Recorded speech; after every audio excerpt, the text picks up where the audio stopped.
ይህ መልእክት ከታጠቅ ሚዲያ የተላለፈ ነው። በሳዑዲ አረቢያ የምትገኙ ውድ ኢትዮጵያኖች በሙሉ መረጃው እናንተን ይመለከታል። በዚህ ሳምንት ሁላችሁም እንደምታውቁት አንድ አረብ በሀበሻ ህይወቱ ጠፍቷል። በዚህ አማካኝነት የሳዑዲ መንግስት ሹርጣዎች አንድ ባንድ የውጭ ሀገር ዜጎችን እየለቀሙ ይገኛል። በሚያሳዝን ሁኔታ በተለይ ሀበሻ ላይ ጠብቋል ማለት ነው። ይሄ ብቻ ሳይሆን ውሃና ይሄን የሚያሰክረውን ምናምን ነገርም እየሸጡ የተያዙ አሉ። ሙሉ መረጃውን ወደ እናንተ አቀርባለሁ። ቪዲዮን ላይክ በማድረግ ለአልሰሙት አሰሙ። አሰላሙ አለይኩም ወራህመቱላሂ ወበረካቱ። ውድና የተከበራችሁ የዘይነብ እንድሪስ ዩቲዩብ ቻናል ቤተሰቦች እንዴት ናችሁ? እኔ ደህና ነኝ አልሐምዱሊላ። በያላችሁበት የዓለም ክፍል ሰላማችሁ ብዝት ትርፍ ይበል እያልኩኝ እንግዲህ በዚህ ሳምንት የተፈጠረውን ሁላችሁም ታውቃላችሁ። በዚህ የተነሳ አንድ ባንድ ሳዑዲ አረቢያ የውጭ ሀገር ዜጎችን አንድ ባንድ እያያዙ እያፈሱ ይገኛሉ። በተለይ ኢትዮጵያኖች ላይ ከፍተኛ ትኩረት አድርገዋል።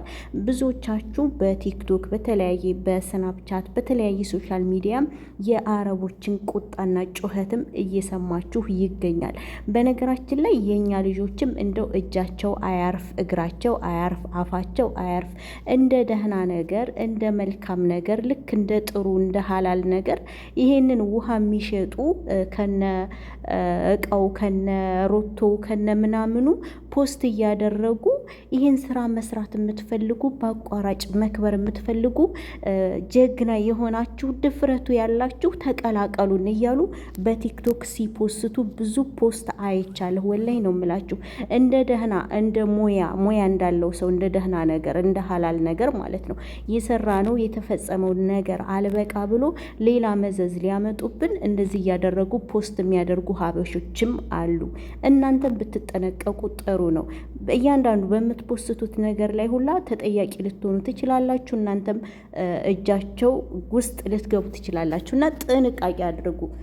ውድ እህት ወንድሞቼ፣ ዛሬ የመጣሁበት ትልቁ ምክንያት ምንድን ነው? ሰሞኑን በተካሄደው ፍተሻ እንግዲህ አጠቃላይ ማለት ነው ታጠቅ ሚዲያ ነው የዘገበው ይሄንን መረጃ። ያው ታጠቅ ታውቃላችሁ ዩቲዩብ ላይ ቢጠፋም አስቸኳይና እጅግ አንገብጋቢ መልእክቶች ሲኖር በፌስቡክ ገጹ ይፖስታል ማለት ነው። እንግዲህ ይሄን መረጃ ያመጣሁት ከወንድማችን ታጠቅ ነው።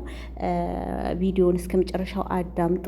የታጠቅን መልእክት ላንብብላችሁ ማለት ነው። በሳዑዲ አረቢያ በሳምንት ብቻ በዚህ ሳምንት ብቻ 23,000 ህገወጥ ሰዎች ወይም ህገወጥ ዜጎች ተይዘዋል ማለት ነው። ዜጎች አስራለች ወይም እስር ቤት አስገብታለች 23,000 የውጭ ሀገር ዜጎች ማለት ነው። በዚህ ሳምንት በተደረገው አሰሳ በተደረገው ፍተሻ ብቻ 23,000 ዜጎችን ሳዑዲ አረቢያ አስራለች ማለት ነው። እንግዲህ በአመት ውስጥ ከ1 ሚሊዮን በላይ ወደ ሀገር ታስገባለች ተብሎም ይታሰባል ማለት ነው።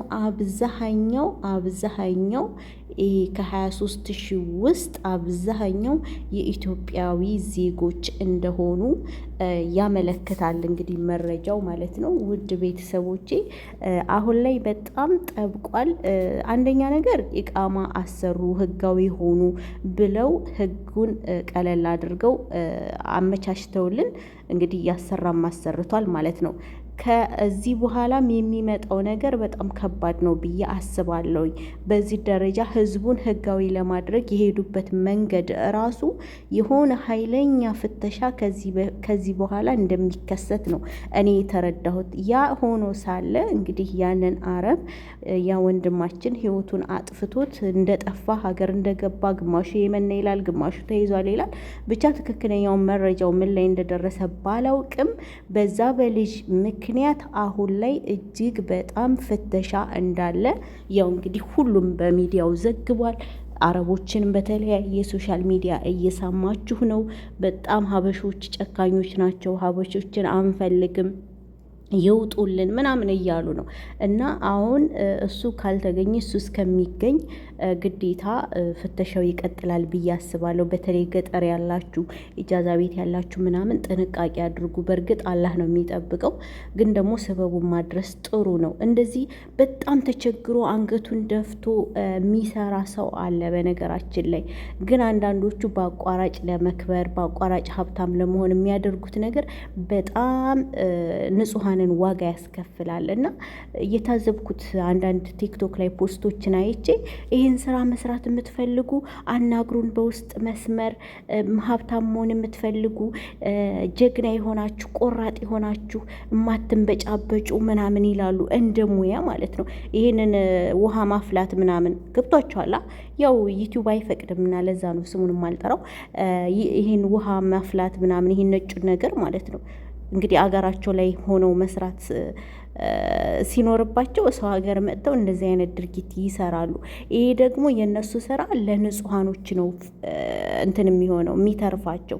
እዳው ለንጹሃን፣ እዳው አንገቱን ደፍቶ ቤተሰብን ለሚያስተዳድር ነው የሚተርፈው። ወላሂ አሁን ስንት ሚስኪን አለ የተያዘ፣ ስንት በባዶ ገና በባህር የመጡ የሰው ዕዳ ያለባቸው ሰርተው መቀየር የሚፈልጉ በጣም ብዙ ሚስኪኖች አሉ። እንግዲህ እነሱም በአንዳንድ ተንከሲሶች ምክንያት ይያዛሉ ማለት ነው። በነገራችን ላይ ሳውዲ አረቢያ ህጓን አክብራችሁ ከኖራችሁ ህገ ወጥ ራሱ ብትሆኑ ወላሂ ማንም አይነካችሁም።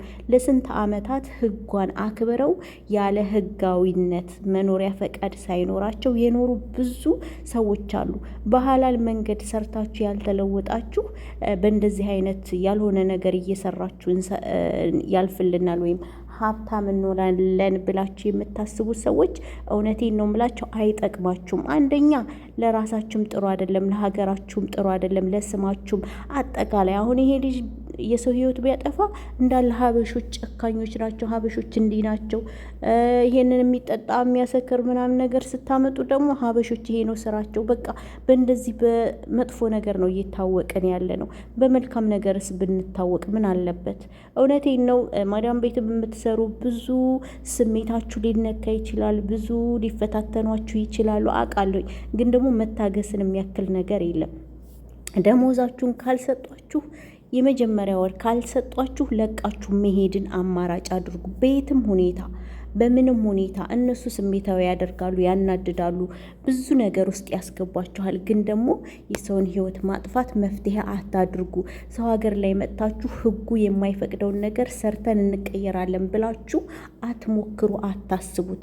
እና ዛሬ እንግዲህ በታጠቅ ፌስቡክ ላይ ያገኘሁትን መረጃ ነው ወደ እናንተ ያመጣሁት። ታጠቅ እንደምታውቁት መረጃ አስቸኳይ ነገር ሲኖረው ዩቲዩብ ላይ ይመጣ ነበር። አሁን ላይ ዩቲዩብ ላይ ስለጠፋ በፌስቡክ ፔጁ ፖስት አድርጓል።